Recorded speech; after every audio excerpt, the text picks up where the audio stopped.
Hi, this is the Professional Amateur Hour coming to you with another review. This week I checked out Revenge of the Ninja, and this 1983 film was directed by Sam Furstenberg and stars Sho Kosugi, Keith Vitale, and Ashley Ferrari, among others of course.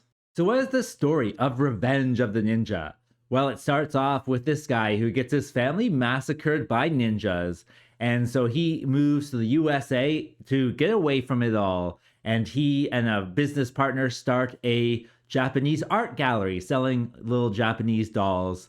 And it turns out that this business partner is also selling heroin through the dolls as well. And so there's mafia involved, and of course there's a ninja involved, and the ninja steals the dolls to, I don't know, get back at the mobster. And the mobster is not paying quite as fast as they would like, so the ninja takes out some of his guys.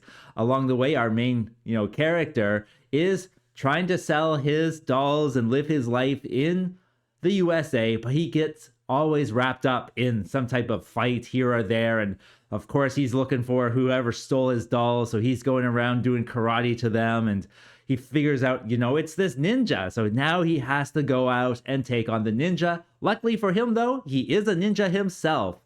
And I learned something in this film, that only a ninja can kill a ninja. It's something I'll have to do. Only a ninja can stop a ninja. So he has to fight the other ninja on top of a building. And what will happen? Well, for that, you have to watch the movie and find out. All right, so let's discuss Revenge of the Ninja. Well, with this one, it is a Canon film. So, of course, anytime you see that Canon logo, you're in for a treat. And this one, I gotta say, is quite a movie to watch. The best part of it is the ninja parts, and there's lots of ninjas going around. There are a lot of ninja kind of techniques or ninja magic or style in this one, and they're using smoke bombs all the time, and they have a lot of kind of like trick weapons as well. Like the handle will come off as a sword or a knife or something like that, and then of course explosions and stuff. And the best fight is the ninja on ninja fight right at the end. As I learned in this one, only a ninja can kill a ninja, so you gotta have a ninja to fight the other ninja. And they have the most ridiculous fight in the end. And I don't want to give it away because it's like laugh out loud, hilarious ridiculousness that you're seeing on screen. And it is absolutely great. So certainly with this one, Canon Film has knocked this ninja one out of the park. There's so many ninja fun stuff in this one that you just have to watch it for the ninjas. Other than that, there are lots of non-ninja fights as well. And this movie, I gotta say, is probably mostly fights. Like, there is no time just to rest or take a breather. And it's just fight after fight after fight. Like, one time, the guy goes to his gallery, and of course, the mobsters show up. And so he's gotta fight all these mobsters. But there's like an indigenous person on the mobster team. And so he's using like axes and stuff.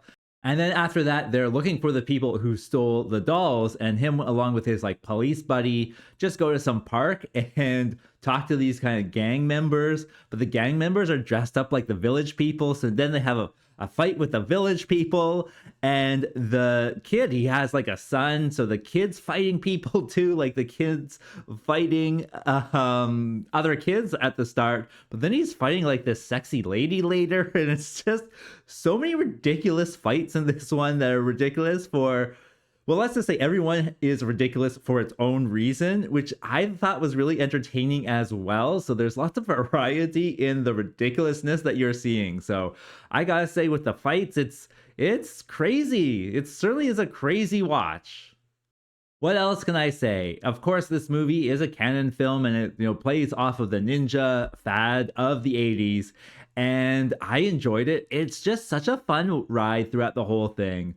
There is a lots of fights and ridiculous fights, as I'm sure I've mentioned. And I'm probably like forgetting some of the best ones too. Like I could probably, if I was to go in depth with it, make you laugh about it. But it's just a lot of fun. I gotta say, it is cheesy and schlocky. So if you enjoy that schlock from the 80s, this is a good one to press play on. It certainly has that nostalgic feel where it is lots of fun. And then the main actor, Sho Kosugi there, he is in a bunch of other ninja ones that I've seen. I think I saw him in The Nine Deaths of Ninja or something like that.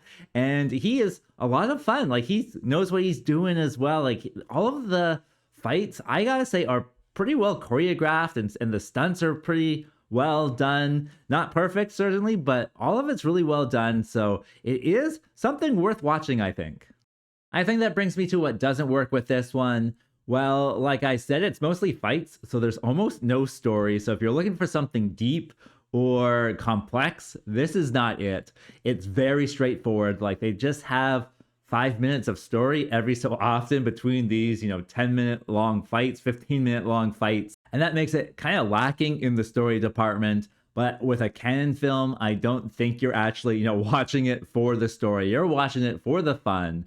And with that being said, the acting is what you would expect from a Canon film. It's going to be fun acting where they are being campy, they are being corny, and that is part of the charm for a good bad movie. And I would say that this one is ultimately going to be a good bad movie.